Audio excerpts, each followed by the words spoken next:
रवि जी का क्वेश्चन है, I am holding 100% cash to buy a new car, can I pay down payment with EMI and invest balance cash in mutual fund और pay 100% cash for car which is good practice? See I think Ravi ji यहाँ पे the answer will थोड़ा सा घुमा फिरा के but financial planning point of view से to the point रहेगा।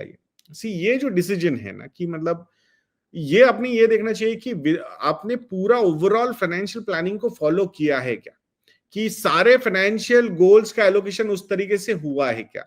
अगर नहीं हुआ है तो definitely you can use this particular cash to allocate for those goals and then car buying. आप आपके फाइनेंस मतलब 50-30-20 का एक रूल होता है कि 50% should be going towards your expenditure, जिसमें रेंट या फिर ईएमआई आता है हाउस का। Then 30% should go towards your long term financial goals like retirement, children education, marriage वगैरह, and 20% can go towards your medium term goals. तो ये इसमें बैठाना चाहिए कि without compromising any of your financial goal, if that liquidity is you are in a position to achieve your goal with that particular liquidity, there is no problem. But अगर हम बाकी financial goals का ना calculation किया है ना कुछ भी किया है और फिर भी हम अगर बाय कर रहे हैं तो बाय।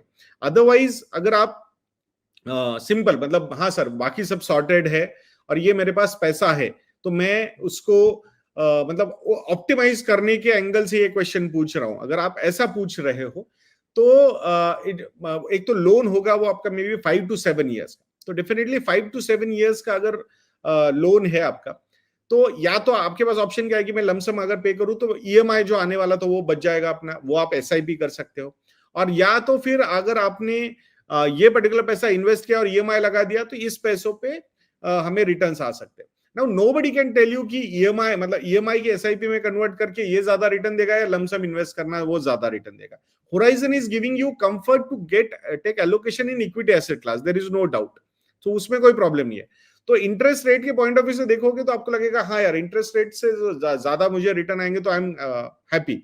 बट अगर इंटरेस्ट ईएमआई लेने की जगह एसआईपी भी करते तो वो भी उतने ही रिटर्न आते। तो ये इसका हमेशा एक ये आंसर सही है और ये गलत है ऐसा नहीं हो सकता है।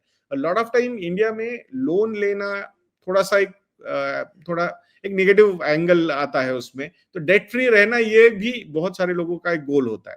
सो अगर उस टाइप का आपका भी गोल है तो definitely I think it's better to buy with lump sum money. Otherwise converting EMI या एसआईपी ये नॉर्मली एनीबडीज गेस हो सकता है, because 5 to 7 year is a good horizon to get returns. तो मुझे नहीं लगता कि ज्यादा उसमें कोई डिफरेंस होगा। तो इट्स ऑल अबाउट कि आपको आपका बिहेवियर क्या सजेस्ट करता है उस हिसाब से आपने ये जाना चाहिए।